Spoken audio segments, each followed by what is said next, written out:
measure it flat, it contradicts that. I'm spitting flat facts and that. And I know you don't like that. Google Maps is flat, it presents elevation profiles like that. I'm a spitting flat earth king. Sentence has a ring, doing my own thing. If earth was a big roast chicken, factually finger licking chicken, we just got the measurements missing. I'm spitting eggs and begs, begging the question lesson. I've said it before, time after time. I'm the spitting flat earth king of rhyme. Welcome to Flat Earth Debate Live. I'm your host, Nathan Oakley, and if you are new to this channel, or you've not done so already, then be sure to subscribe. Hit the bell notification icon and join button if you'd like to become a Nathan Oakley 1980 channel member and keep up to date with the Flat Earth Debate. If you would like to support the channel, there is a super chat that runs alongside each of these shows while they are live. There's also a coffee, Patreon, crypto and thanks button in the info box below the video.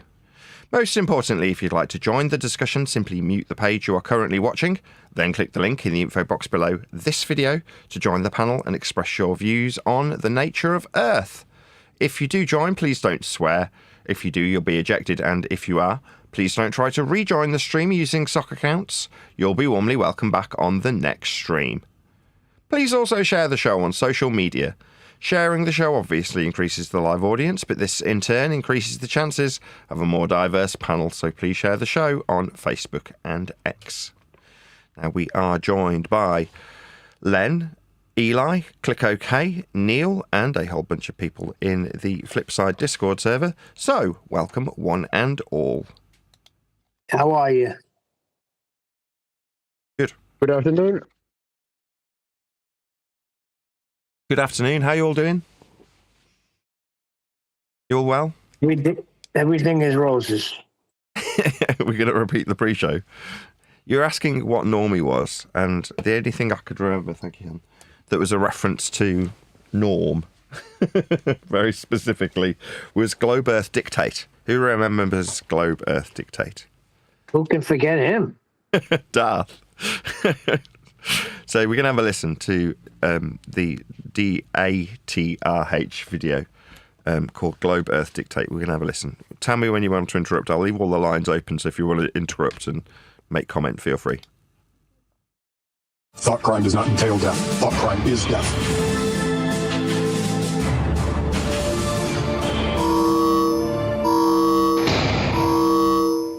Welcome to Globe Earth Dictate. I'm your host, Nathan Oakley. I'm going to dispense with the usual introduction because I have some very bad news to share. Longtime contributor to the show, friend, confidant, partner, Schnitzerfraz met his untimely demise this morning at around 8:32. I've no idea what this is a reference to. I mean, I think he's just making up his own gags in this regard. This is not parodying us, is the Schnitzerfraz dying? Who the hell's Schnitzerfraz? Ethan Woodley's supposed to be me. Who's Schnitzerfraz? Now, I haven't yet received back the coroner's report, but I think we can all safely say that this is yet another victim of the pandemic. Oh, he's taking the mick out of COVID, isn't he? That's what he's doing. Yes. Add one to the numbers. My cat died.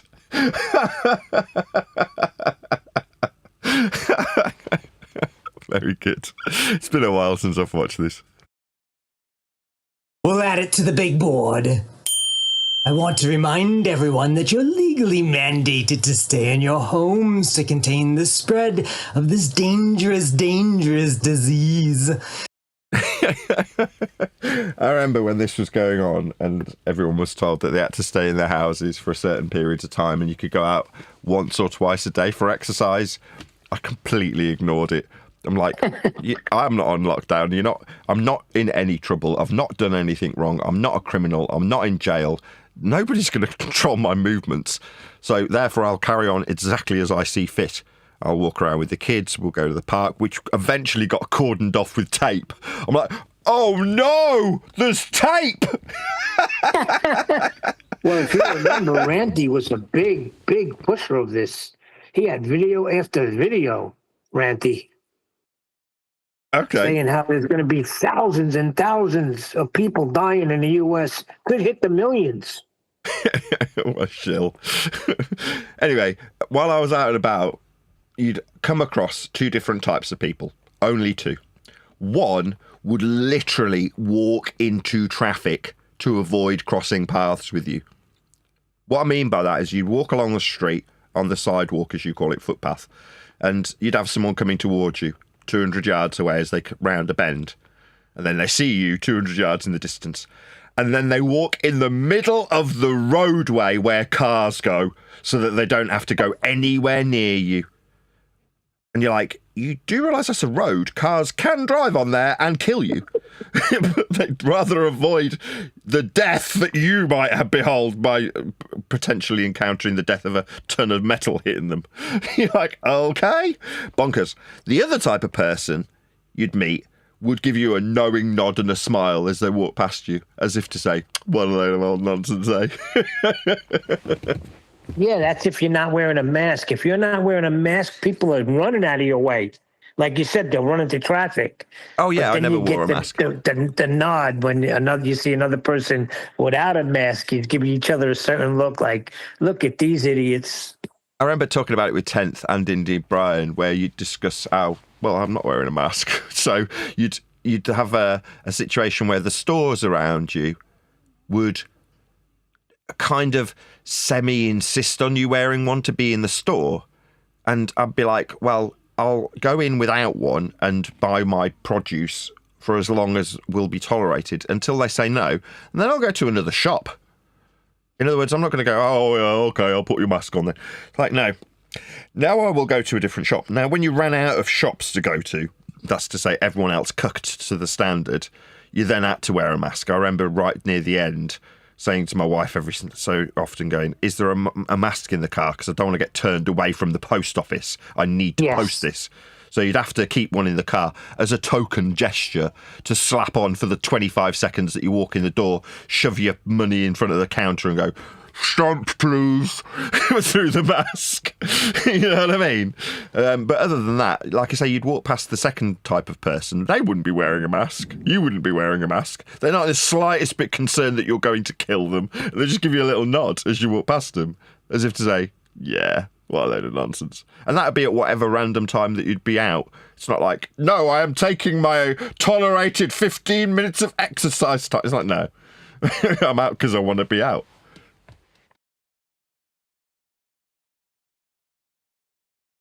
This is no time for skepticism. If this virus can claim the life of an asthmatic diabetic feline with AIDS, then we are all truly doomed.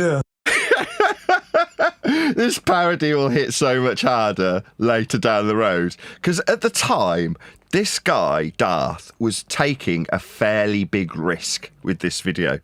That is to say, if you only stepped one toe over the line of ruining the magic trick that was COVID, then your channel got taken off you. So this guy was towing that line beautifully, wasn't he? Absolutely. Good morning, everyone. Hello. Ethan, how old was Snitzer Friars? See, sound familiar? He's got the patter of the show down perfectly, hasn't he? Yeah. He would have turned 17 in May. Just a 17-year-old cat with AIDS and asthma. Add him to the big board.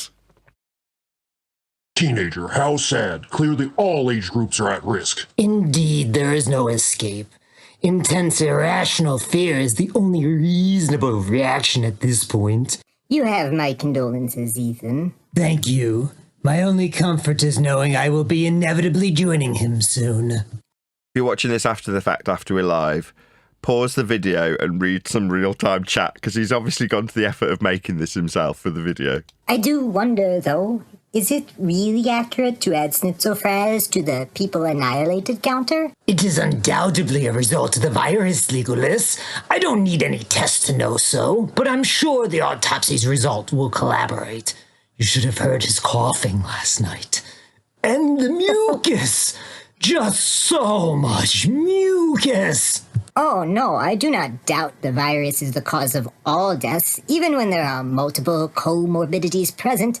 It's just that Schnitzefrez wasn't a person, he was a cat. Get the fuck out! Ethan, do you mind if I give a quick report? What do I even I think care? it's called the Wilhelm scream. That they use in almost every movie, and they, in some intentionally put it in just so that you'll notice that they've used it, because it was like the classic scream sound effect from a sound effects tape back in the 80s. So almost all movies would use it when someone was falling into a pit or falling from a car that's been crashed into, whatever. They'd be using that particular, I think it's called the Wilhelm scream. Great.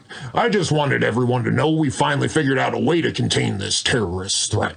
We've found the most effective way to kill the virus is to exterminate the hosts. We've been rounding up anyone who so much as sneezes and classifying them as enemy combatants, since you can't be too safe when you're dealing with an undefined disease with vague, non-specific symptoms. No, you just get the public to do that to themselves. They'll self-police through fear and ignorance. We then administer the cure, which is a single bullet shot applied directly to the target's head. We found this to be 100% effective in You're not wearing a mask. Get the hell out. No way you can eat today. Get out of this supermarket. You're not buying any food. reducing the number of virus-related deaths. Wow, that's great news. Yes, but as with all news, you should also be properly frightened. Oh, don't worry. I've been peeing myself for weeks. Yeah. That's Paul, isn't it? Saul. Exactly right. That's why I've purchased enough toilet paper for at least 100 more Dark Universe Mummy reboots and locked myself in a bunker, mere kilometers above the molten iron core of the planet. That's awesome, bro. How is it down there? It's hot. Who's Emporium Globe Earth? Who's that taking off? Can anyone remember? I don't know who that's supposed to be. I can't remember now. Back in the day, I'd remembered who these are all parodying. Good morning, everyone. I hope everyone is having a great day, but not too great because of our impending death and destruction. Hi, QE. Do you want to start your presentation? Absolutely. Please put my screen up. Great. We all know that the presence of viruses cause disease, except when they don't. It's a lot like when you apply heat to water. As we all know, it doesn't always cause the water to boil. It's a coin flip. It's a coin flip. We all know that water doesn't always boil when you apply heat. It's a coin flip. Sounds like Jiren was listening. Right, it's super annoying when I'm trying to microwave my ramen. It's like, is it gonna work this time, or am I gonna be eating cold, crunchy noodles? Exactly. That lack of consistency is what makes science so difficult for the average person to understand. Oh, this is genius, isn't it? This guy was absolutely genius. To do parody this well, it's hard. It's hard to do comedy. They don't realize that in any experiment, there are just so many variables that sometimes you just need to throw your hands up and say, that's the cause, even when there's other potential factors involved. That's why the key to understanding is to repeat what experts are telling you, verbatim, without... I think the experts say it's contrails, don't they? Yeah, since That's the 1999. Those videos, where can we find? Can you share a link to them? Say again, 8. Can you share a link to those videos if I want to rewatch them? This, Yeah, what you're playing now. Absolutely. So, link. Copy link address. There we go. I'll stick it in the live stream chat. So anybody who's watching right now, there's a link going by to Darth's YouTube channel. That's DATRH, taking the Mickey out of DITRH. So deep inside the rabbit hole is Dave Weiss's channel. I'm sure he has still got that channel or a channel with a similar derivative name. And DATRH with a picture of Darth Vader on an anorak. It's this channel that's going by in the live stream chat now. So check it out. You can pick it up from the live stream. 8, that is. 8 King. Also, what you do is leave a comment. Tell them, let's go. Start a new one. Get a new show going. Got a lot of new characters that need validation, like me. Like Neil. Without any critical thought or personally checking sources. Also, you should be terrified all the time. You're stealing my thunder, snoozing soldier. But that's okay. It's not stealing if a government Snoozing soldier, sleeping warrior. official does it. I welcome it. In any event, in my research, I found that there is a very easy solution that can help prevent the spread of this disease. Look at this Venn diagram. This shows an important correlation. As you can see, in 100% of It shows an important correlation. It's just the level of understanding of our general day-to-day rhetoric at the time, and indeed right through till now, is outstanding. To be able to flip it on its head. There's a super complex virus study. Look at this correlation. just so on point. virus cases, the victim was breathing. This clearly demonstrates that the most important thing you can do to prevent contracting the disease is to stop your respiration entirely. Now, I know this might be an adjustment, especially for those in Western countries who have become accustomed to a certain standard of living, but it's really our only hope at this point. Save your granny. Stop your breathing. It's got a meme up with a picture of an old granny sleeping. Save your granny, stop your breathing. That is how they fear bombed everyone. You're going to kill grandma. Do you remember that? Yes, absolutely. That actually happened to my Aunt Connie. They wouldn't let the family visit her because she was in the hospital, so she died alone. That's not what I mean. That was the consequence. But what they were fear bombing you with is if you don't do what we tell you, stay where we are within the periods of time we allocate, then you'll kill grandma. It'll be your fault. Yes, yes. And then they kept you separated from your family. Yes. And in some instances causing their demise as a consequence of the actions taken to stop killing grandma in the first place. You can trust me. I'm from the future. Thank you. I love you all. So when should we start this? That Universal Soldier. He's got a picture of Universal Soldier with his smiley icon on it. You can trust me, I'm from the future. And then instead of Terminator, it's Universal Soldier. This, what you call it? Oxygen distancing. Right, that. When? Oh, immediately. And with that, a big, massive, enormous thank you to our omnipotent, benevolent, unelected medical experts, whose narratives are definitely scientifically valid and certainly not an attempt to further subjugate the population by fearfully rebranding seasonal cold and flu symptoms into a viral pandemic, where the average person has no means of determining whether the virus is a cause or effect of a nebulous disease, or even verifying its existence at all. I love it. So I don't know if he was showing off, like, bit of fart sniffing at the end, showing, look, obviously I've shown the contrast, but I don't want people to think that I actually believe the contrast and it's not parody. So here's him demonstrating his intellectual prowess by clearly, in a parody form, showing that he understands the base principles of the scientific method, cause and effect reasoning, naturally observed phenomena. He's just crammed it all into that last 2 sentences. Now, I don't know, like I say, if it's intellectual fart sniffing, like, look, I do understand this stuff, just in case you didn't get that I was doing a parody. So, not necessary, but also shows that he already got it, but that he does understand what we were going through at the time and the importance of it. I love it. Absolutely epic. I've been Ethan Woodley, and I'll see you in hell. Thought crime does not entail death. Thought crime is death.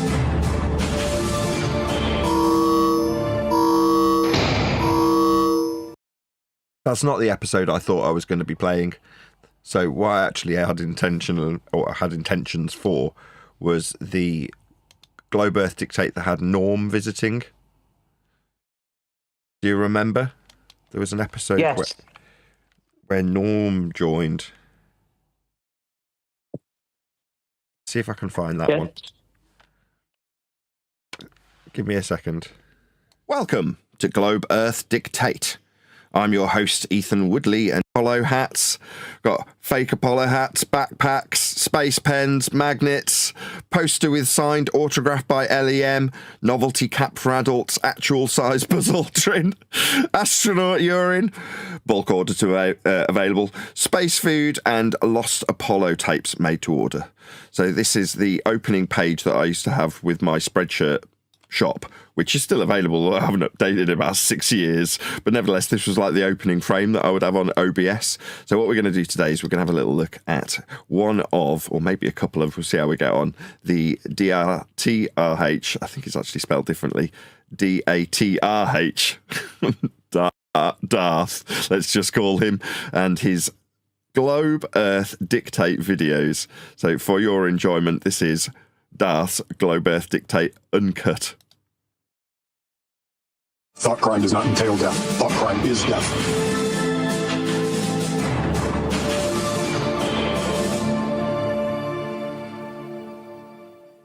Welcome to Globe Earth Dictate. I'm your host, Ethan Woodley, and if this is your first time watching, you're out of compliance and need to report to a re-education center promptly. If you would like to join the show, scan your national ID card or simply mute the page you're watching and insert the plug directly into the back of your head to express your views on the greatness of the sphere. Please don't doubt the sphere. Doubting the sphere will get you ejected, and then you'll never be warmly welcomed back into society again. Please also don't forget to share the show. Sharing the show increases the chances of all life forms, great or small, Got to speed him up because I think he's not quite matching my timbre and tone and speed. knowing the truth of the globe Earth and heliocentric model, and decreases the chances of a more diverse panel. So please share the show. If you would like to support the show, please fill out Form GRX 4710 with your tax return. Alternatively, just hit the thanks button or share the show. If you haven't got any cash that you want to give me, that's perfectly reasonable.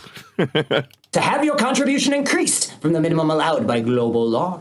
And once again, please stay subscribed, as it is legally mandated to keep up to date with the Globe Earth Dictate. Today I'm joined by Snoozing Soldier, Encomium Globe Earth, Vanilla Saiyan, Saul, Nth Man, Deborah, and Legolas. Hello. Hey. Hello. Also, we have over 100,000 people on Discord. Discord, are you there? We'll check back in with Discord later. As always, we begin the show with housekeeping. Question 1. Any evidence that the globe Earth or heliocentric model are less than 100% accurate? No. No. Increase the enthusiasm now! No, sir. No. Well, no, in the sense of not really, but there Silence, is an clear Legolas. zone. So no's all around for the 499,121st consecutive time. Just Legolas is supposed to be Arwen. a reminder for the audience, once we hit 500k, everyone's getting a free puppy, minus shipping and handling. And that concludes the housekeeping. Does Yeah, subscribe if you've not done so already. anyone have any testimonials to the grandeur of our beautiful globe Earth and impossibly vast universe? I do, Ethan, if you don't mind. Please, go ahead. Well, as many of the audience See what he's got in the background? He's got the Tesla car. He's got the car that they had back in the day that was alleged to be out in space, being driven by some rocket man. Do you remember? Man, this stuff brings back memories. Even then, it looks so stupid. knows, in my spare time, I'm a judge advocate general This is the Pluto on Pluto. Yeah, the outline of Pluto. Dog. for the military, so my jurisdiction is somewhat limited, but I have been able to make several advisements to my superiors on stricter penalty for globe Earth deniers in the armed forces. However, as you might have heard, the Global Freedom Government recently declared martial law, so technically now, my jurisdiction is the whole world. Very exciting. So what does that mean? Well, Ethan, the implications are staggering. You'll be able to do LSD seclusion recalibration sessions? Of course, I was going to say that. It's much more than that, though. We can legally whip elementary school children who are getting out of line. We can carpet bomb shopping malls if it comes to that. All options are on the table. Wow, that's fantastic. Big step in the right direction, Ethan. One world, one mind, you know. That's the only way to stop. Totally agree. Interested themselves in others. Plus, I don't know any parent who wouldn't want to whip their own children to sort out any disabilitating difference of opinion. To grow up with the stigma of something like being a flat earther, it leads to a life of crime, drugs, scrapbooking, and prostitution, at best. Can I share my Scrapbooking. screen? Sure, you're on. This is a picture my daughter drew of the Earth. It's hideous. Yeah, I know. She was punished for a week. Bread and water rations only. Too flat at the top. I don't want her loyalty being questioned, especially when she's only 3. Right, it's tough for parents these days. I know I am very firm with Snitzafraz and the thoughts that she has. Shh, not now, Snitzafraz. So I had to redo it, and look at this one. Almost a perfect circle, a sphere. You know, technically, the Earth is pear-shaped. Legolas! Your science level is not high enough to state that. You could have your entire license revoked and I could get a double-speak strike. I'm sorry, but I'm going to have to boot you. It's entirely fair. Have a nice day. That was Legolas, host of the Globe Earth Early Indoctrination Program. Don't forget to subscribe to him as well. Wait, Legolas was not on the ball today. That's 10th man, nth man with a pun. He's not on the ball today. And everybody laughs. Oh my god! And man, I almost urinated in my trousers. 10th man is funny. I don't know why he's taking the mick out of 10th man being funny. He is funny. We'd be back and forth with puns for about 5 minutes. I don't know. I think 10th man's hilarious. Perfect comedic timing, as always. Ha, I know, dude. I was on a conference call with my fellow middle managers at the Cracker Factory, and I almost spit out my 13-shot tall bendy soy caramel macchiato latte with extra white mocha. No foam. Vanilla, always the multitasker. Yeah, I tried. Hey, don't put the saltines in the soup pail. Hold on, guys. We are now joined by Norm. Hello, Norm. Are you there? Yeah, I had a question. This should go well. Been joined by Norm, presumably representative of a flat earther in this reverse world of Globe Earth Dictate. Hold on a moment. We're also now joined by, from the future via Skype, Quantum Entanglement. QE, how are you? I'm great, Ethan. Thanks for asking. But you know me, I'm always happy. And courteous. You're too kind. I'm in a particularly great mood today. I just got back from the circus with my children, and those clowns there, they were so funny, but also very professional and articulate and insightful. I have nothing but the utmost respect for clowns. Well, as fascinating as that is, we're getting close to being off topic for more than a minute, and we can't afford the additional community guideline strikes. So I believe Norm had a question for the panel. Yeah, it's probably malformed, but I was just reading some stuff about science and the scientific method. Methods. What? Scientific methods. They are Methods. Yeah, right. And the first steps to observe a natural phenomenon. The first step, sure, one of many, but okay, go on. So what's a natural phenomenon? I'll take this one, Ethan. Sure thing, Deborah. I describe this at length in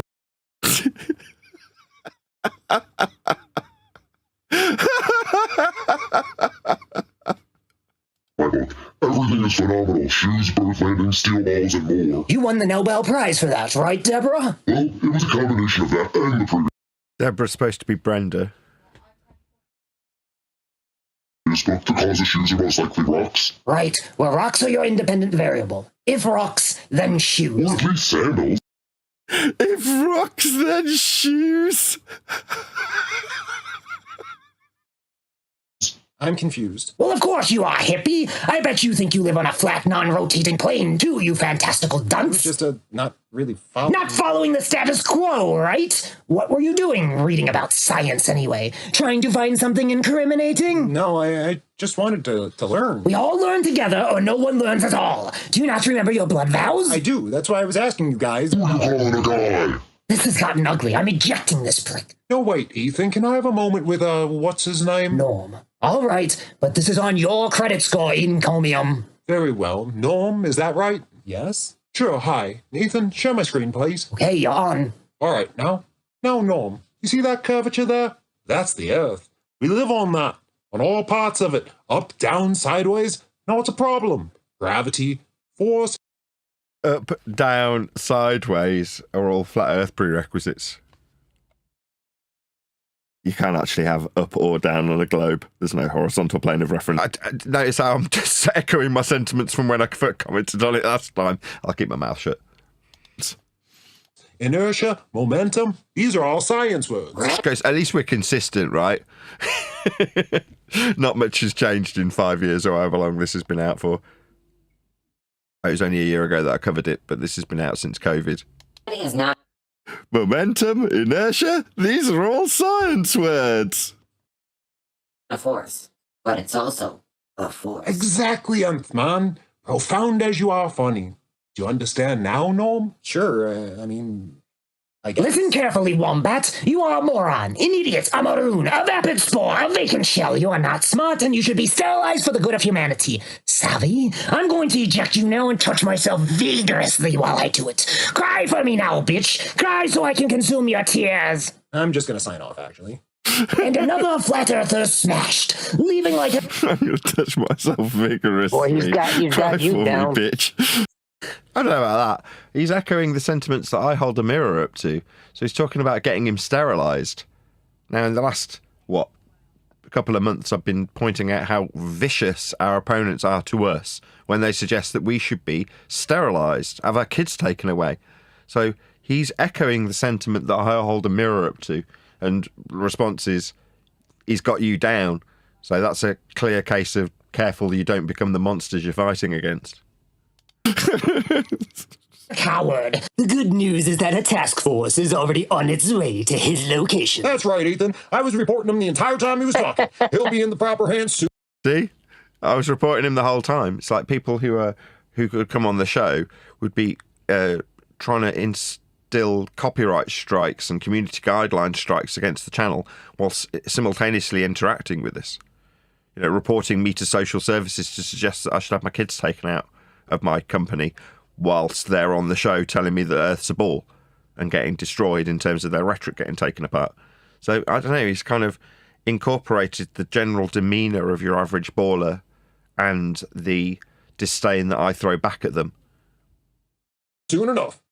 Hey, Ethan, before you round out, I had a small presentation that I wanted to Biscuits are make. not biscuits. They're definitely crackers. Oh, shit. Sorry, I'll go on mute. Vanilla, always It's chocolate sayings interruptions accidentally. interrupting me with poignant and necessary additions. Gives me a chance to reflect.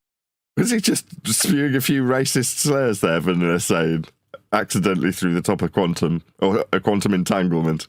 On what I was going to say and then ultimately phrase it better. Thank you. And I was also more than a little bit confused on where Triscuits fell on the cracker spectrum, so you have my gratitude for clearing that up as well. Genuinely, thank you. And actually, I'm sorry I called them interruptions. They're gift eruptions. Ethan, can you tell me when I'm on? See, what he's parodying there is QE's inability to listen to anybody else say anything ever, and it'd be shut the fuck up immediately when they answered or responded to anything that's going on in the show at the time. Whereas he's saying, oh, these aren't interruptions, these are gift eruptions.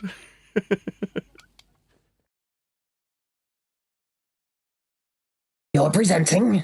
I had just a few minutes last night, so I put this together. The Earth is a globe. The universe is infinitely huge and constantly expanding. Citations.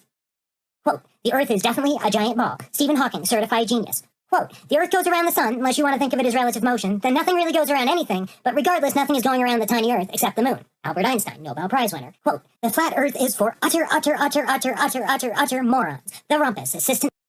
The rumpus citation. Utter, that's rumpus. To the Grand Pontiff. And now for the cowbell. Now for the cowbell. Puts a cowbell on screen. Thank you. I love you all. Absolutely fantastic presentation, QE. And easy to understand even if you aren't from the year 2234. So I'm going to round out. Discord, anything to add? And with that, a big, massive, enormous thank you to the globe Earth. Hallowed be thy name, and to the massive, expanding universe by which all things are possible. For Globe Earth Dictate, I've been Ethan Woodley, and stay tuned, as this show runs literally 24 hours a day, 7 days a week. Thought crime does not entail death. Thought crime is death.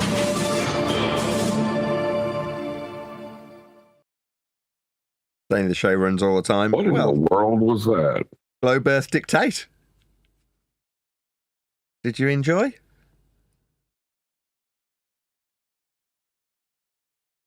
Did you enjoy it? Everyone enjoy that?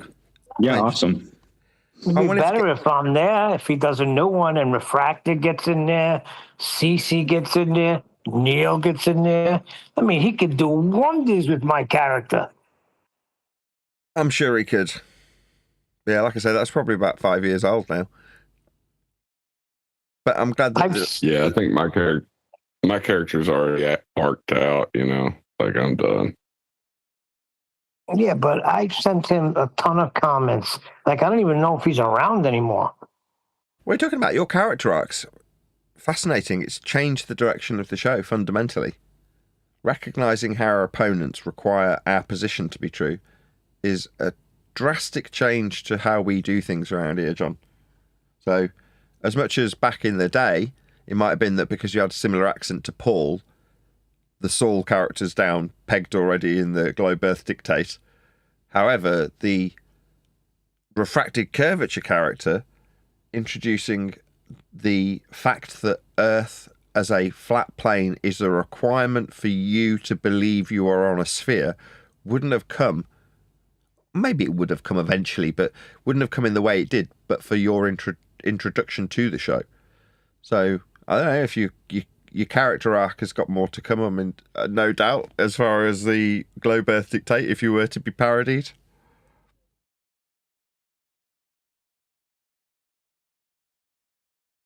Yeah, go and check it out. I'll put the link back up again for you to find your way to DATRH. So if you are watching in my live stream, you can go and click on that link that I've just posted in the live stream chat. So there it is on screen if you're in the live stream chat. If you're not watching live, you can just bring up the live stream chat that went by when we were live and still find this link at this moment. So if you want to go and check out his channel, and as Neil says, go and give him some encouragement. Maybe he'll get back into the thick of the debate. Back then, the number of live viewers was considerably higher. It was at the peak of this show before we got heavily censored. So the censorship came right at that time when he was making these videos. That's when it first got ramped up drastically. So pre-COVID, the show numbers were going, you know, north of 300 plus live viewers during the show. And then, like I say, COVID hit, and I assumed, like an idiot, that it would be massively beneficial. That is to say, oh, there'll be loads of people sat around with nothing to do at home, and there'll be a wider audience to find their way to my show. Oh no, not at all. Quite the contrary. Went completely the other direction. So they kept us well and truly away from view for fear of us, regardless if they could spank our bottoms and take the channels off us for doing so, but highlighting to a substantial audience that this is all nonsense, this is a magic trick, don't fall for it. So some relatively large YouTubers, bigger than me, lost their channels during that period, but they were, like myself, building themselves up and then suddenly faced heavy censorship. And if they, in spite of the heavy censorship and warnings and YouTube terms of service guidelines changes that they were all made aware of, whether or not they chose to look is a different matter, but they would have been made aware because I was made aware. And I took heed. I was like, yeah, you don't mess with the magic trick. This was my rhetoric at the time. You can get away with talking about 9/11 today, right? You can say 7-Eleven was a part-time job because it doesn't matter anymore. The magic trick's over. They've done it.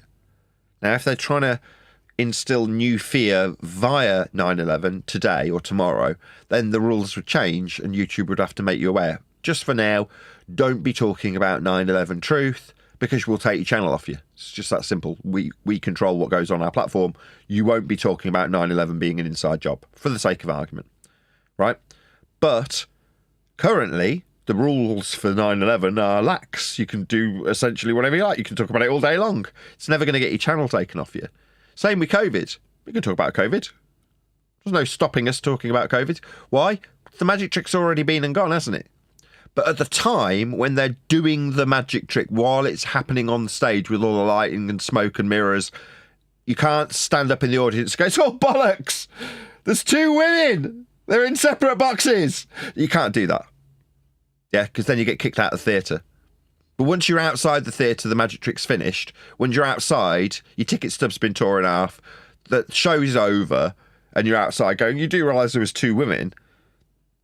The people who you tell to go, no, he sawed her in half. I watched. In other words, you're telling them that there's 2 women in reality doesn't hit as hard, but you do it in the theatre. Get out. Don't ever come back. That was the attitude back then. So don't mess with the magic trick. If there's a programming event, it's hard to know what to term this because it's after the fact. If you call it predictive programming, while that's happening in the moment, I don't know if anyone can come up with a term for that. Present day programming, whatever. Programming. Then yeah, you'll lose your channel. Well, you just call it programming because you are programming belief structure into people. With this information.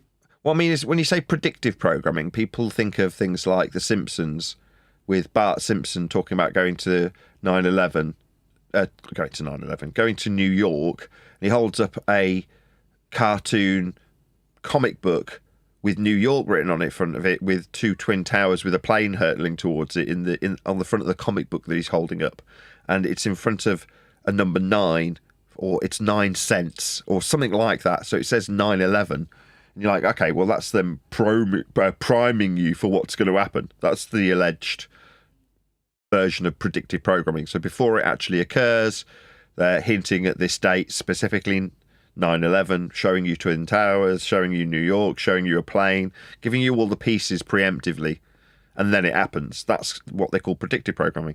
Whereas while it's happening, that's the term I'm looking for. I'm sure there's someone out there with a term for that, but like you've just called it programming, just because it's happening in the moment. So yeah. Yeah. It's also part of future faking to keep promoting the garbage and piece of nonsense. Therefore, it'll just continue to be promoted. Yeah, future faking is like finding, or we will go to Mars to find water, and then they go, okay, we'll definitely do it, and in our lifetime we'll be up there, because the idea is that we'll be colonising this light in the sky because we found water there. So then every so often they go, oh yeah, we found water. And they go, did you? Yeah, definitely. And we'll go back and we'll find more. We will? Yep. Yeah, definitely. And then you go and the news comes up with, oh, we found water on Mars for the first time. Like, didn't you say that you would find it, and then you didn't tell anybody about it, and then say that you had, and now you're just technically finding it again? You're like, what is this future fakery, this nonsense where you claim that you're going to do something and then suggest that you have done it, only to suggest that you need to do it again for the first time? Like this crazy way of gaslighting you. Yep. Well, you got people in chat saying, first of all, let me ask a question. Is this a debatable subject? What? Flat Earth? No, it's measured flat. Okay, so Mr. Nick Orton says, I think Nathan would get way more views if he allowed actual debate on the show. Having people with opposing views is much more entertaining than no opposition. Is there an opposing view? Well, there's 2 things about that. Anybody can join. It's a public show. So if he feels that he's got an opposing view to me saying Earth's measured flat, he's welcome to come on and oppose my views. I say it in the intro of every show, right? When I point down to the link that you can use to join this public show, you can. The problem is that when there isn't an opposing view because we've wrapped it up, you can't overcome how flat Earth must be measured. Very few people will be courageous enough to come and pretend there's an opposing view. And it's only the very brave or very stupid that come these days to suggest that there's an opposing view. So what this guy is demonstrating is he's got wishful thinking. In his mind, he wants to keep the idea that there's a debate alive. So he's saying, where are the people with the opposing view? You stop them. No, I don't. I don't stop anybody. It's a public show. Anybody can join. When they do join, suggesting that they've got a globe Earth measurement, having it pointed out that your suggestion requires a flat Earth measurement, will put people off wanting to come. So that doesn't mean that there is no opposition. There's plenty. There's plenty of people who still want to believe they're on a globe, but they just won't want to point that belief out to me because I'll point out that their belief requires a flat Earth measurement. They don't want to hear it. So exactly, it's flat Earth is flat Earth. It's not a viewpoint. What they're saying is they want to try this way of measuring flat with circles of equal altitude because he's done it on a globe and it works. I can't deal with people like this. You're going to try to let's just break that do down. the metric flat? Hold on. Area of equal altitude. Circle of equal elevation.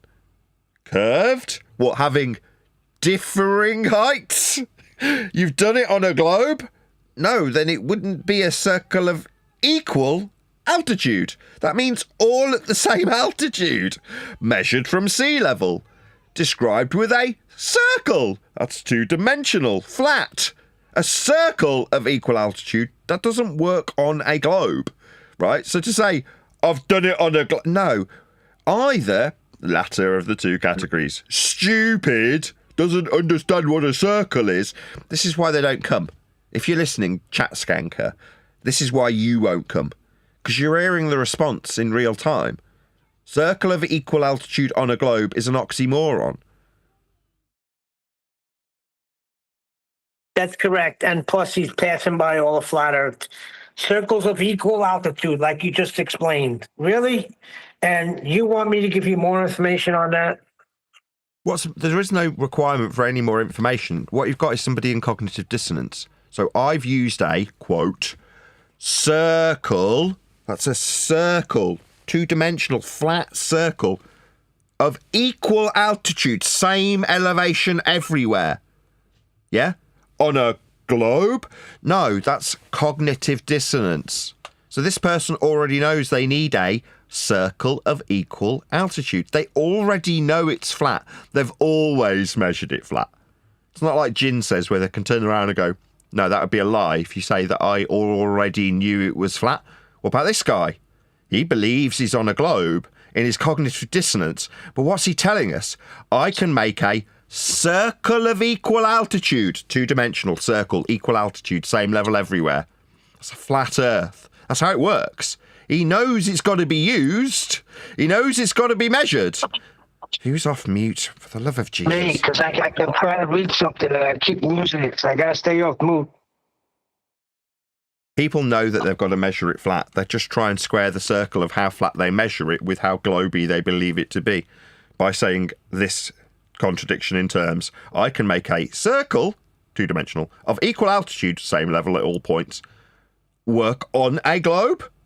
Then it wouldn't be a circle and it wouldn't be equal altitude, dumbass. What's that? There's no opposition coming? No, you won't be coming though, will you, dickhead? Because you'll get told you're a dickhead, that you're an ignorant fool that's got a contradiction in terms as a suggested globe proof when you say this flat Earth only prerequisite area of equal altitude, circular and two-dimensional, works on a three-dimensional curving surface that isn't of equal altitude. That's idiotic. And you'll be told that you're an idiot for believing such idiocy. That's why you won't be coming on the show. Well, this is what he's saying. He said, this is hysterical. Is it a joke? Circles of equal altitude don't mean they're the same altitude. Oh, my God. Yeah, it's bad for both sides. We in the pre-show talked about flat earthers who go, so if I measure it flat, equal altitude, does that mean I can say it's flat? Yeah. In fact, drawing that consistency and logic after the fact is too much. You don't say, well, because I measure it flat, that means, guess what, it's flat. No, you just measure it flat. End of statement. No logical consistency. It's not in a philosophical context. You don't need to add the if P then Q, P therefore Q to just if P. It's not even an if statement. It's just P. We measure it flat. That's the end of the statement. But for a glober, it's the antithesis of that. Just because we measure it flat doesn't mean it's flat. That's their attitude, which is, in my opinion, slightly worse than going, it can't be that simple. What? Because we measure it flat, it's flat. Yeah, you've taken it a bit too far, but yeah. But the antithesis from the globe side is, just because we measure it flat doesn't mean it's flat. Yeah, it does. That's exactly what it means. They think the stars, it means all the stars are at an equal elevation. They are. Equal elevation from where? From what? The stars are all at equal elevation. They're parallel with the ground when you measure them. The fact that the ground position will decrease in angle for celestial navigation functionality means that the sky is parallel with the ground and all the stars are included. All stars are parallel with the ground. If you to draw them out in terms of how they represent themselves, the only ambiguity is that they'll remain the same parallel, let's call it altitude, regardless of your altitude. So you can raise in elevation and this angle that you measure to the star will remain the same. But what you're describing is a flat plane of the ground versus the measured flat plane of the sky. It's always parallel. So if you want to say that the stars are all at the same altitude, it's not strictly true because you can't assign an altitude to them. They alter, or they remain the same as you alter in altitude.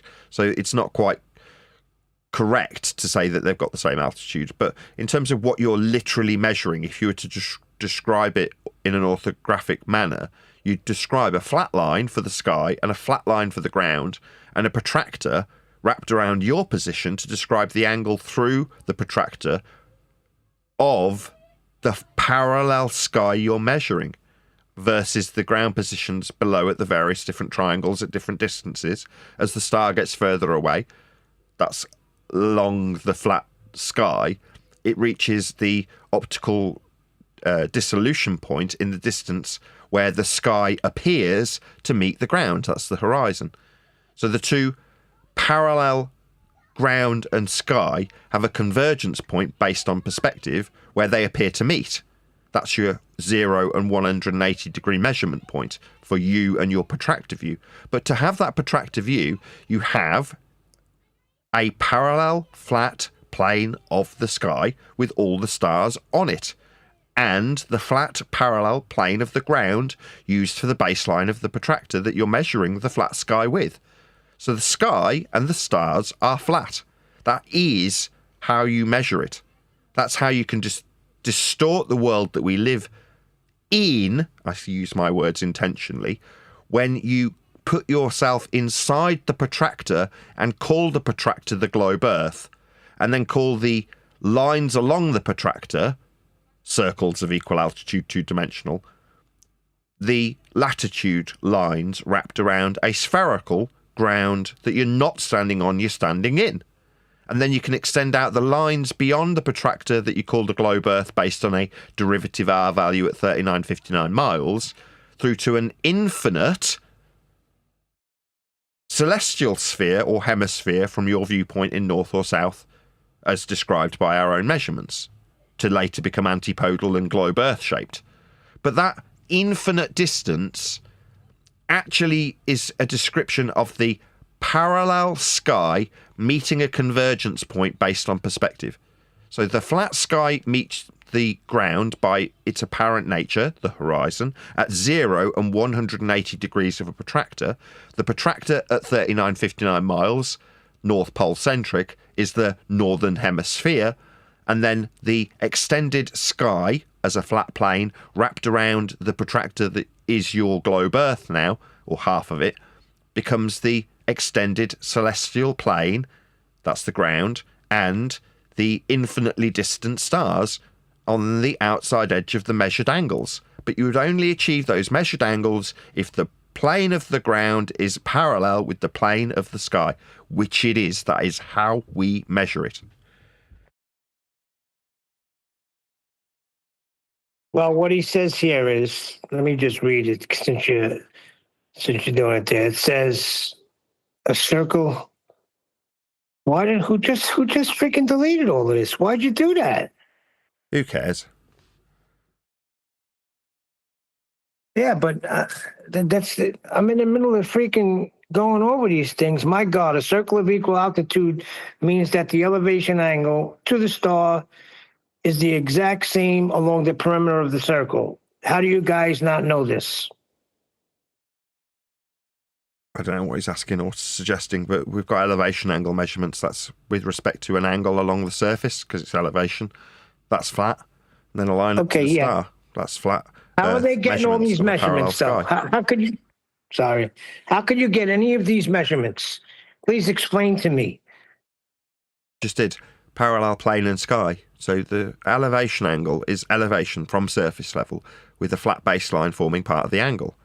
If you're using the horizon, you correct to the flat surface that I've just described that forms the horizon slightly below your eye line, corrected to it so that you've got a parallel plane to measure the angle through the protractor that you've leveled to the plane of the ground in the sky. That means that you've got a parallel plane and parallel sky to measure the angles through. That's what an elevation angle measurement is. One line up to the star, one line along the ground. That's all it is.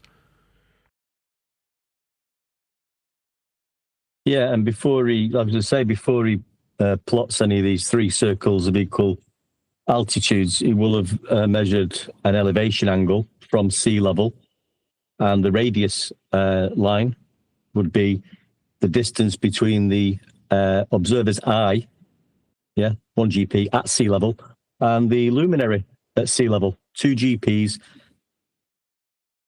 at sea level. Yeah, so you've got straight line of radius. A flat line that gives you a radius to draw out a flat two-dimensional circle of equal elevation. Back to the original point, I know that an area of equal elevation, if you've got a basic understanding of celestial navigation, works on a sphere. You're like, no, it doesn't. It's a circle.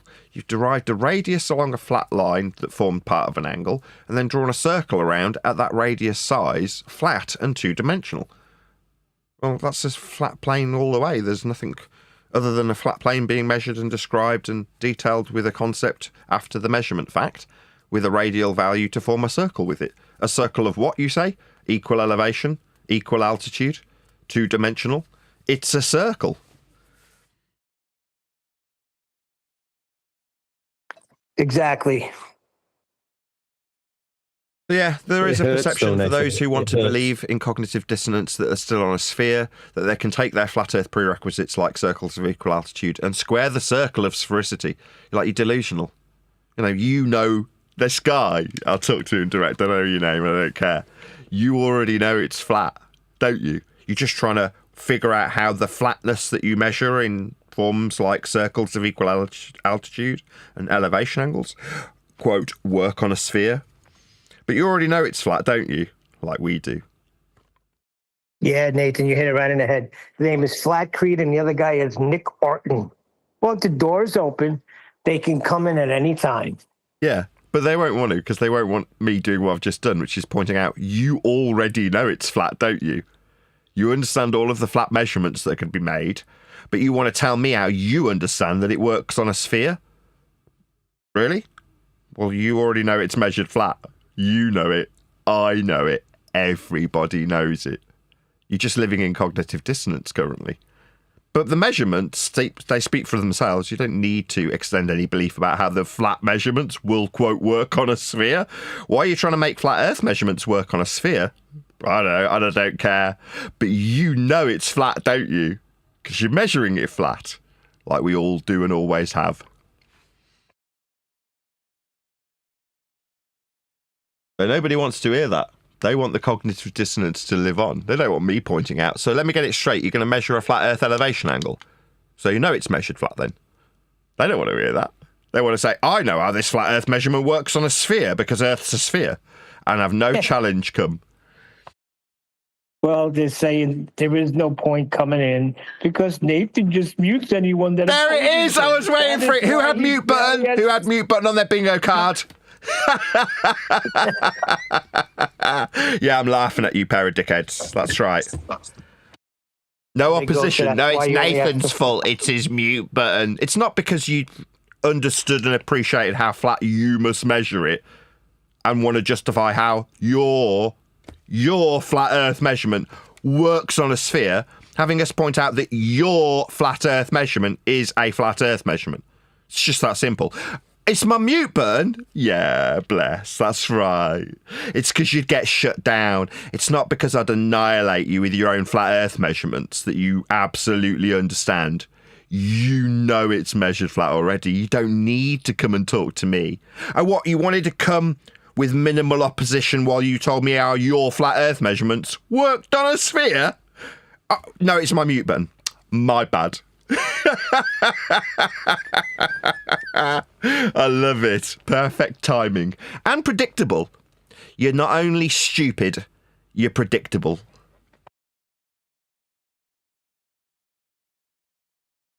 It's been fun. The hour's already up. Isn't that great? Awesome. As we're near the end of the hour, I've got extra time on my hands. By comparison, when you're trying to squeeze every second out of the day, like literally you're parceling up microphones at 1:30 in the morning so that you can take them at 6 o'clock the following day to the parcel shop so you don't get behind, right? That hopefully will slow down more and more and more and more. At one point had 100 listings on eBay, 100 microphones or 100 things that might have one or two items on the same listing, but 100 listings. And now it's down to less than 50 or 50, I think it is. A couple of them have got duplicate items on the same listing, so it's maybe 55 items total, say. So it's slowed right down, and I'm not purchasing anything. All I'm doing now is waiting for literally the last couple of things that I purchased previously that haven't turned up yet to turn up. But there's nothing else to do. There's no purchasing, and the money that I was churning will turn into money that I can actually use for stuff. So I've spent, I just want to go through the numbers because I'm quite proud of myself. It's taken a year, 11 months. By the end of February, which is when I started buying microphones last year, will be when I've done 12 months, right? The end of this February. So I've purchased, actually handed over money to other people, £15,000 worth of microphones, and then sold £15,000 worth of microphones, along with a couple of other bits like some RAM I had lying around, a couple of vacuum cleaners that I had lying around, and other bits and bobs. And I've had some refunds and various other things, which has meant that I've ended up at this particular moment in time at 1,500 quid in profit. So I've made 10% profit, right? Literally, I've got 1,500 quid in my bank after flogging £15,000 worth of microphones. And that's kept my mortgage paid. I say my second mortgage paid for the last almost a year. But I've still got about £2,500 worth, or just under £2,400 worth of stuff for sale on eBay. And each time something sells, so I don't know, last item that sold was some realistic microphone for 25 quid. It stays in my bank. Now, my intention is to take all of this horizontal paneling and take it and put it on its end. So I end up with 3 nice, neat panels that look like the rest of the room, because the rest of the room's reasonably pretty in terms of how it looks, unlike the mess of panels that's behind me that was put up to maximise the amount of space versus the amount of acoustic paneling I could afford at the time. So this was the first space done, because it's a bit I'm recording in, therefore has stayed a bit of a mess while all the rest of the room has got done afterwards in a much, much nicer looking fashion. So once all of my mics sell, maybe in a month or two's time, I'll take the profit that hasn't had to go towards mortgages to finish off my acoustic treatment without having to e-beg. So the rest of the room was done through borrowing and stealing the money and doing GoFundMes and such like to try and achieve the money to treat the room, to make it a better space for making audio in. And it is now done, which is one of the reasons I could sell microphones in the first place, because I've got a fully treated space, with the exception of the wall behind me. So I want to finish off that if I can actually turn the money into profit. And given I'm not spending the money that I've been introducing into my bank back on microphones, I've stopped buying them. Like I say, I think there's 2 left to arrive that still haven't come. But other than those 2, that's it. I bought my last one, I don't know, for sale at least, I should say, 3 or 4 days, 5 days ago. And normally I'd be spending at least 2, 3, 4 hours a day going through eBay listings, haggling with people, trying to buy stuff off them for pennies. 9 times out of 10 they'd be saying no, and then that 1 in 10 you'd get a decent item for a cheap price that you could turn a profit on. Well, I'll be turning that profit, treating my room, and then dedicating the time that I've got left over from not buying mics. Obviously, I'll still be selling them for a couple of months, to finishing off the book, which is coming along nicely. So over the weekend, we finished off reading it through, what we'd got compiled in what I suppose you could call the 6th draft. That's all been read through, so I can see where it's at. It does need a fair bit of work, more than I was anticipating. It's still on track to come out in Easter or there or thereabouts. So yeah, I can dedicate my time to that, having not churned up my time flogging the money that I've got in from selling microphones on more microphones in terms of purchasing. I've stopped purchasing. So yeah, my time's now going into editing the book, rearranging the orders of the chapters, finding the right appropriate moments for the anecdotes to slip in around the housekeeping questions, changing people's names from their actual names to fake names that I've made up, checking all the spelling, and then it's ready to come out. So, like I say, 2 or 3 months, however long it takes to When's Easter? 2 or 3 months' time, I would assume. That's when it'll come out. And yeah, hopefully then I won't have 3 jobs: microphone salesman, YouTuber, and author all at once. I'll just have one. I can dedicate it to this, the fun bit, the actual YouTubing bit, and just have one job. As, like I say, I'm going to stop microphone sales. It's been a good means to an end. As I say, after £15,000 worth of purchases, £15,000 worth of sales, I'm currently at 1,500 quid in profit. And I've got about, at retail value, £15,000 worth of mics. Obviously, they're not worth that. They're all used. That I'll end up keeping for a rainy day should things get terrible and I run out of money. I can sell maybe another £2,000, £3,000, £4,000 worth of mics in the future should I need to. Or more, hopefully, I'll get to use them and record some of my daughter's stuff if they become musicians. Probably not, but we'll see. Anyway, so it's quite joyous in that respect. I feel a lot more relaxed, having not spent all of my time for the last 2 or 3, 4 days purchasing microphones alongside all the other things I do. So I'm quite delighted how things have gone. I just thought I'd get that in at the end of the show rather than at the beginning when I'm normally in the middle of the process. Like I say, it's coming to an end. And after February, probably be very little that I do about mics unless they're ones that I've actually kept that are my own. I won't constantly be putting out shorts videos. In fact, because all of the stuff that I've been previously purchasing has come and gone, I've got 5, 6 videos left to publish, shorts videos on mics, and then there won't be any more, like, well, maybe 1 or 2 from the ones that I'm waiting for. But other than that, there's been dozens and dozens. I think I've got 200 or 300 videos now, shorts videos on microphones, which may bring some people to this subject, flat earth that is, after looking at a mic, and then they look on my channel and go, oh, what's this? So that might be a bit of an added bonus because it's a separate subject, very much a separate subject to what we do here. So there'll be microphone people that potentially come across the subject as a result of looking at some random mic that they wanted to buy. That was the other number, the other statistic. I did already know this, but by the time I've finished and all the mics have sold through, I'll have sold, bought and sold 500 microphones, which I think is quite a big number. Wouldn't you agree? That's a lot of mics. Yes, Nathan, you've done really well. I have. I'm very proud that I've been able to pay my mortgage. No, I was going to say, well done, mate. That's awesome. Yeah, well done, mate. Can't actually see any of the money. I've got it on a spreadsheet, and I can see that I've made, or what the number is in profit terms is 1,500 quid currently. Now, that's just a number on a spreadsheet, as in it's already gone. But moving forward, aside from actually still having 2 mortgages to pay, the money that comes in from the stock that's currently on eBay, I think at least some of it will stay in my bank, as in I'll have extra money to buy acoustic treatment with. That's the hope, you know. Depends how long it takes to churn through 50 items on eBay. So yeah, hopefully I can churn through those last 50 items and I get to keep all that money, or turn it into acoustic treatment, as the case may be. And yeah, that's it. There's not really many more times I'll be waffling on about microphones. I'm sure to many flat earthers' delight. There's a lot of you are like, I don't care about microphones, which is perfectly reasonable. Why would you? You're not here for that. But likewise, there's going to be plenty of people who go and watch my mic videos and go, I'm not interested in flat earth. Again, perfectly reasonable if you're only looking for a microphone. The second installment to 28 Years Later is great. Is it really? I've seen the advertised on the sides of buses. Out freaking standing. Danny Boyle, is it? The director? Is it Danny Boyle? Yes. And the end, I won't tell you because if you get it, the end is really cool because you got to kind of figure out things. You're like, wait a second. If this little girl, well, whoa, something's going on here. But yeah, the end is really, they throw a little bait out for you. But it was really good. Excellent. Good freaking plot. Kind of takes you into like the people that are infected with this rage virus, like what they're seeing to make them do these things. It's pretty cool. You'll like it. Oh, I must see that. I mean, it's Dawn of the Dead, basically, isn't it? It's a.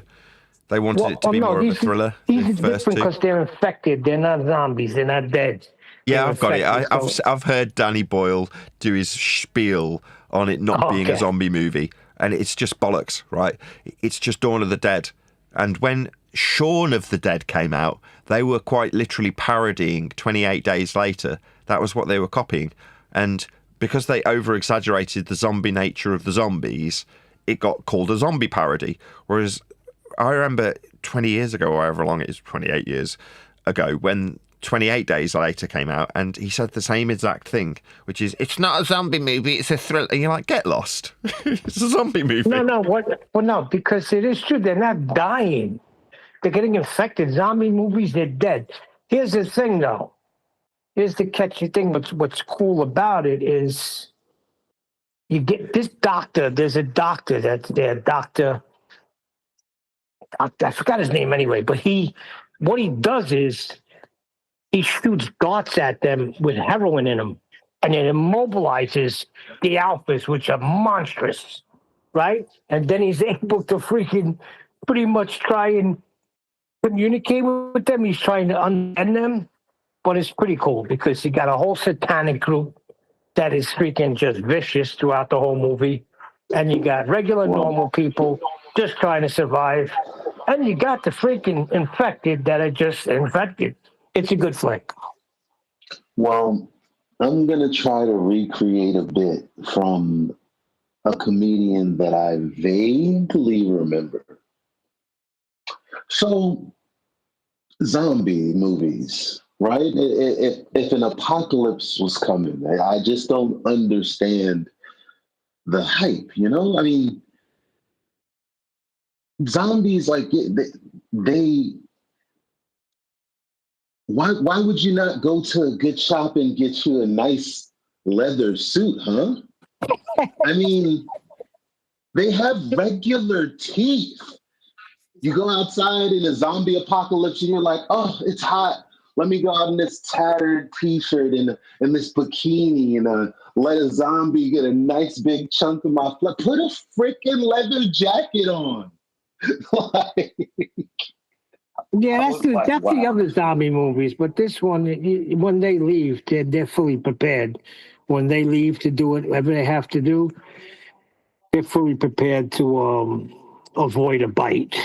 Let's just say there's this one group that's rolling with them. You got to watch the first installment of 28 Years Later to understand what's happening in the second one. But I think they're great.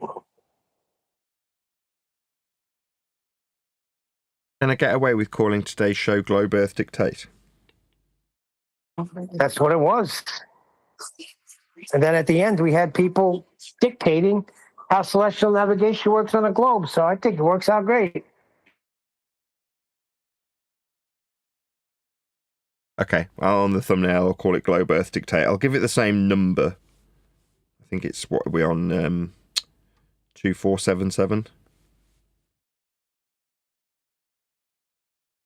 I didn't realize, though, on his shows, I just seen they had like a Darth Vader shirt on. Yeah, so that's not noticed that. Yeah, Darth. Yeah, that's Darth Vader, as in he's wearing a Darth Vader shirt. It's an anorak, though, isn't it? It's like a poncho or something. Yeah.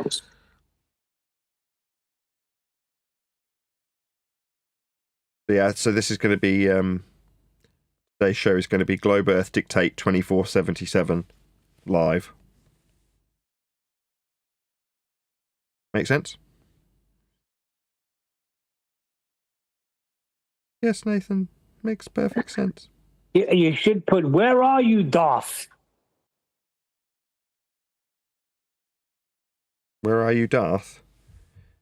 Like I say, well, that's what I was going to mention earlier. When he made Globe Earth Dictate, it was when this show was at its peak of popularity because it wasn't so heavily censored. Yeah?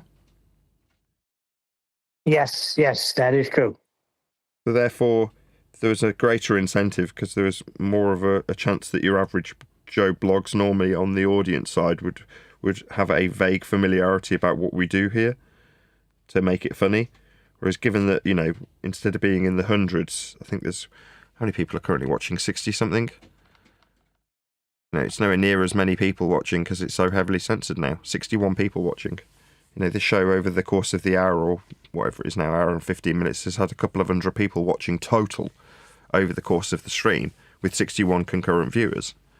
So 200 people overall for the full hour versus 300 people at any given moment watching is a big discrepancy. You know what I mean? It's a big difference. Yeah, we'll have to remedy that. So hopefully when the book comes out, you do your little tour.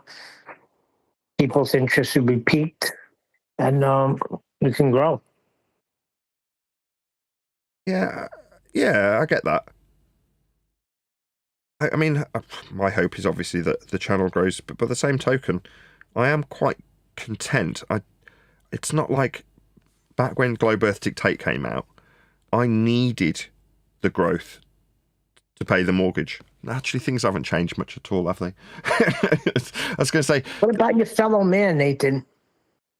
Again? What about your fellow man? Haven't you been listening to A King and Jin? It's all about your fellow man. They need to be enlightened. They need to understand we're not on a globe. Do they?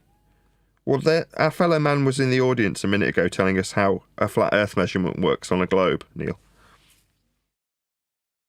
Yeah, because he's not. Well, that's a different type of individual. No, it's not. That's a person that knows it's flat. Yeah, okay. I mean, they're the same people, in my opinion. Right. Any other comments anybody wants to add before I round out the live show? Yeah, if they know that it's flat, there are people that don't know, and they're coming to it, like guys like 8 King, that are curious. They get told by their father, hey, look into this. Then they push it off. Then they do look into it, no matter which way they come, feast the nonsense of measurements. And then their interest is piqued, and a revelation happens. Holy shoot, I've been living on a flat earth the whole time. Yeah, that's enlightening. Very. Well, we will continue to do what we do, Neil. But with that, I'm going to say if you are watching this on either Nathan Oakley 1980 or Nathan Oakley Premiering Streams, then stay tuned as there will be an after show to follow.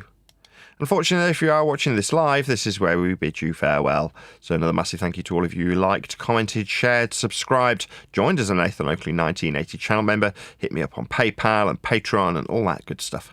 I've been Nathan Oakley, and I will see you all in the next video. But when you measure it flat, it contradicts that. I'm spitting flat facts and that. And I know you don't like that. Google Maps is flat, it presents elevation profiles like that. I'm a spitting flat earth king. Sentence has a ring, doing my own thing. If Earth was a big roast chicken, factually finger licking chicken, we just got the measurements missing. I'm spitting eggs and begs, begging the question lesson. I've said it before, time after time. I'm the spitting flat earth king of rhyme.